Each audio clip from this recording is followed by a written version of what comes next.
WWE 2K23 is the follow-up to last year's successful relaunch of the wrestling game franchise, which took a year off after the disastrous WWE 2K20. With 2K23, 2K Games, and developer Visual Concepts are hoping to build upon the solid foundation laid by last year's title. The new game features John Cena as the cover star and the primary focus of this year's showcase mode, with the incredibly complicated WarGames match type being added to a WWE game for the first time. GameSpot got to play an early build of WWE 2K23, with all of the focus being on a limited view of showcase mode, a partial roster, and the introduction of WarGames. And even though explaining the rules of WarGames is a bit of an undertaking, it's a brand new match type that is easy to figure out once the bell rings.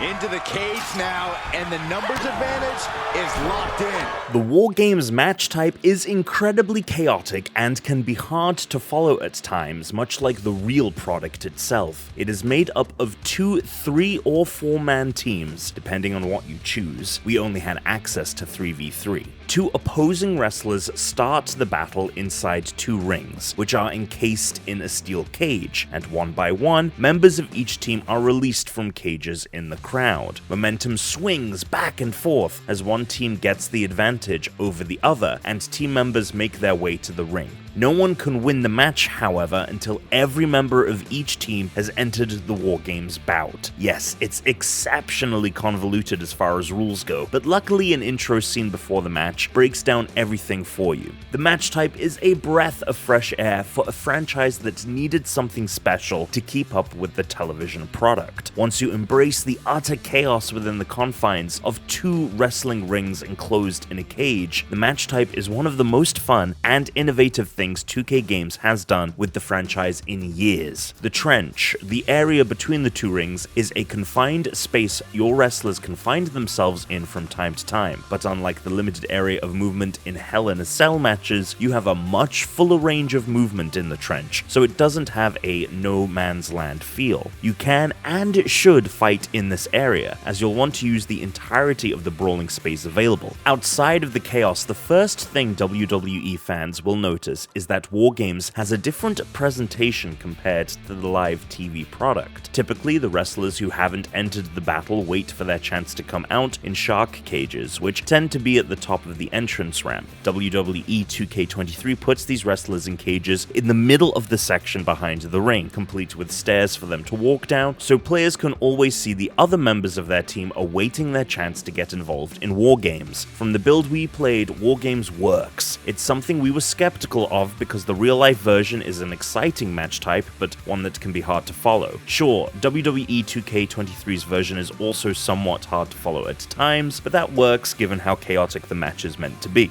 Yes, you're primarily taking on one person at a time, but you also have to be mindful of the rest of your members of your team in case you have to break up a pinfall or submission. Then there are 2 rings, so you can separate from the other people in order to have more time to pin someone, but in doing so you put distance between yourself and other members of the team, making it tougher to break up pins. There are tough decisions to make, and that's what makes this such an exciting and at times anxiety-inducing match type. But it's gonna do a lot of damage.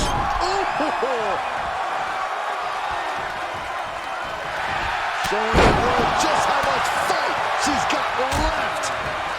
Oh my gosh, what impact.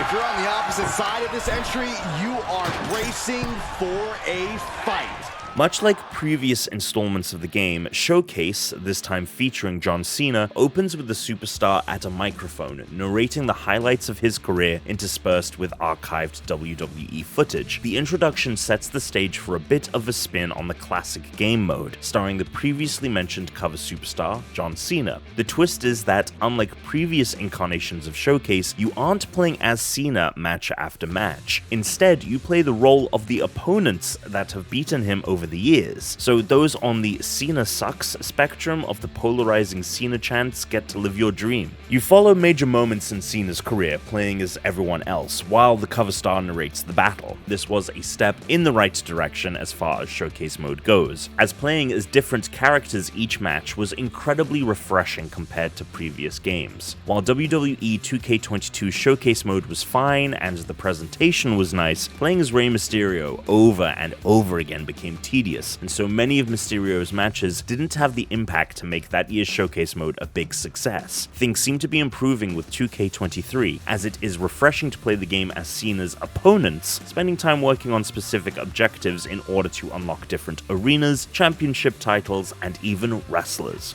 There's even more incentive to play through the entire showcase mode this year. We noticed that some of the things you unlock by completing specific challenges won't actually be accessible until you complete showcase mode as a whole. Yes, this is a tad frustrating, but it is an incentive to get through the entirety of the mode and play through to the end.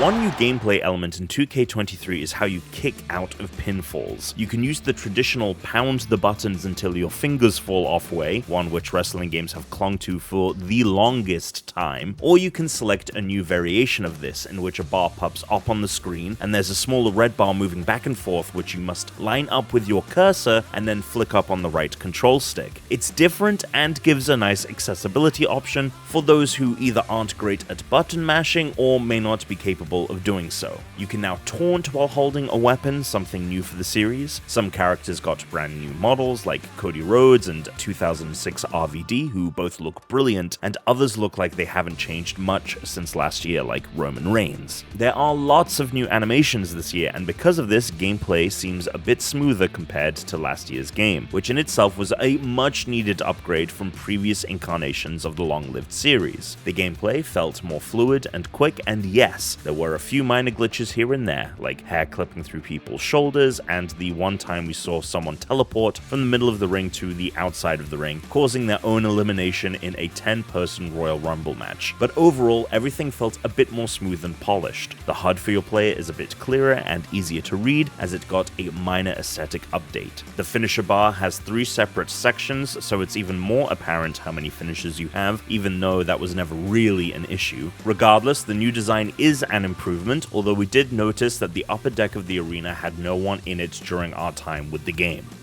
Our look at WWE 2K23 was very limited compared to what we will eventually see, as we were given access to 2 modes of play, and when it releases in full, we'll see additional modes like My GM, My Faction, My Rise, Universe, and the Creation Suite. 2K's WWE games are exceptionally large and offer a variety of different modes to play. However, from what we saw, WWE 2K23 is taking the foundation laid down by 2K22 and being built upon in the window the team has to produce a new game. WarGames plays much better than expected and will undoubtedly be the highlight addition to this year's game. The changes in showcase mode are all for the better and eliminate the sluggish playthrough. This feels like yet another step in the right direction for the WWE 2K games.